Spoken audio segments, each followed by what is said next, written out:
Good day, everybody, and welcome to the Compass Kitchen. This is the heart of our food operation here, where with the assistance of my dedicated and talented volunteer team, we produce meals for our clients.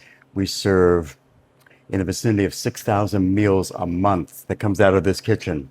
So today, what we're going to prepare for you are some items that you can prepare for yourself at home. Simple, they're fast, and they can be prepared using things that we have available in our market. All right, here is our next dish for the day. So we have these chicken legs that we receive in the market, available all the time. They are halal, which is a great thing. They come in packages, usually 2 to 3. So we're gonna open up that package. Out we come, nice size. Pro tip.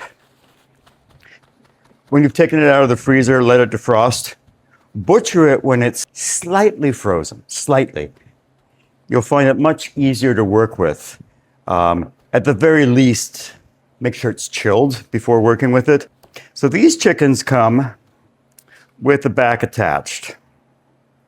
So we're gonna take off the back, okay? You can see, if I go under here, you can see it separates there. We can do it via a knife. We could do it via our fingers. So I'm gonna pop that off. See, there's a joint right there. I've cut through that joint. I've separated out the back. Different ways of doing this. Again, save this for chicken stock. This is when we're accumulating bits and bites that we can eventually roast off, make a delicious chicken stock with. If you just want it simply done in 2 pieces, again, there's a joint right here where the leg connects to the thigh, right here, and I simply cut through it. There. I have 2 pieces of chicken. Le voila. That's how you'll probably use it most of the time, is in that form. That's easy if you don't mind the bones. But now I'm going to show you a way to debone a chicken leg. The more you know about how to debone things yourself, the more money you're going to save and the more yummy the product's going to be. Okay, here we go. So I'm going to go under that back separated. There we go. Here's what we do if we want to debone a chicken leg. So you've got thigh bone, leg bone. So I'm going to find it with my finger. Yep. Don't be afraid to get your finger in there. Expose the thigh bone, cut down. This time you can hold it like a pen if you want. That works for me. Get my finger around it, and I'm just going to cut off there. Okay, nice and clean. Then I'm going to scrape down the bone. Use that part of your knife. Don't use your tip. You want to save the tip and keep that sharp. This will, of course, take the edge off your blade. So I use it towards the grip. Good, I cut it down. Now I'm going to expose the joint. Then I can either choose to take it off at this stage. So there's my thigh. Now, I can stop at this stage if I want. And what we do sometimes is that we'll now take this portion here, we'll stuff it, and then we roll it up together like that. And what we get is a joint that's partially deboned. All the stuffing, this is all going to be boneless here. And then we still have the leg. So it still gives you the shape of the leg with the bone attached. We're going to continue. So now I'm going to expose the leg bone. So I found it here, cutting down either side of it. Just let the knife kind of glide and follow the bone. So there we go. I've exposed the bone. Same ticket. I'm just going to pinch underneath. Good. There and there. gonna cut down here. There's that one. Again, just let the knife kind of smoothly go. Going around the bone. A completely deboned chicken leg. What we do is I'll maybe open it up just a little bit like that. I'll look for any nasty bits. Yeah, I found a nasty bit. So I'm just going to trim that little nasty bit out. I'll make like a natural pocket in there. Okay, we'll use this for an example. Then basically, my stuffing goes in there. I wrap it up and around, and I get a ball, just like that. And that is called a ballotine. Now, if we want to take it one more step farther, what we do professionally is we get parchment paper that is wrapped, that is cut in strips, soaked in oil, and we wrap it around the base. But you don't have to do that. I think we could maybe do it in two different ways. So I'm just going to prepare this as if I was going to prepare it to roast with no stuffing in it. I might put a little onion. Yeah, maybe I'll put a little onion. So let's get a little salt. Now let's go over to our spice cabinet. Okay, what are we going to do today? Ooh, orange thyme. Do I like that? Yeah, I like that. Ginger, chili, and lime. These things are all available and they're not expensive at any bulk food store. Occasionally we get these things donated to us and they make their way to our market shelves. So we try to put them out whenever possible. So I'm going to use ginger, chili, lime. I'm going to spread a little bit of that in there. A little roast pepper and garlic. I think so. Why not? Give our interior a little bit of a flavor. Again, you can do this with, it doesn't have to be fancy schmancy like this. You got some paprika, great. You got chili powder, great. That works fabulous. Salt and pepper by itself, nothing else, it'll be delicious. So don't worry. So we're gonna tuck that in a little bit. We're just gonna roll it up a little bit like a log. So this would be boneless. Should we put some onions in there? Why not? I got some diced onions anyway, right? Let's put some onions in there. Garlic. You've got garlic. Garlic powder.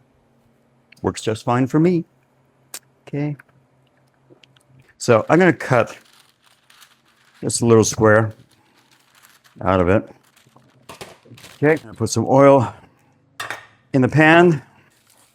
I'm going to soak that paper in a bit of oil. So we're heating this up. I'm going to get a little bit of a higher heat on this. I've got a seam sort of on the bottom, right here. So I'm going to lay that on the seam. There we go. Get a nice sizzle here. Why? Because I want it to stay closed. Especially if you've stuffed it, you want the stuffing to stay in and not go blah, all over the pan while it's cooking, right? A little bit of salt on the outside. Occasionally, again, this does show up in our market. I have seen it. This is called za'atar. It's a Middle Eastern seasoning mix. It's thyme-based, but with a lot of other beautiful ingredients in it. I'm just going to put this, take a look underneath. See our seam is secure.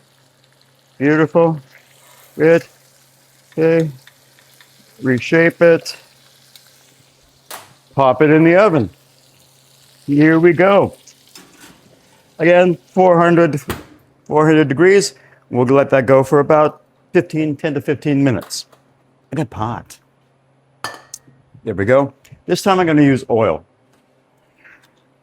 Let's use some of our beautiful onions that we so assiduously and carefully chopped earlier. Eventually, this is going to be a soy and lime boneless leg of chicken. So, what else am I going to put in here? Let's see. I'm going to put a little bit of ginger chili lime powder. Just a little bit of garlic powder. You could also use granulated garlic. You could use fresh garlic. Then I'm going to deglaze the pan with some soy.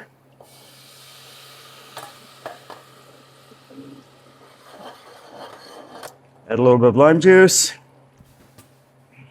I'm just gonna check. Again, taste, taste, taste, taste, taste. Taste at all stages. Now, I used a special kind of soy sauce. This is called ketchup mayonnaise. So it's a little thicker, a little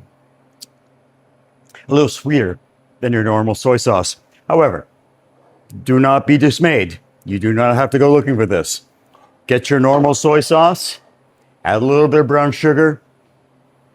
You're golden. Here we are, we're foaming up. I want to get it thickened. I want to get a nice glaze on it. How do you know when a sauce is thick enough? I look at the back of the spoon. I see, does it coat the spoon? Maybe just a tad thicker.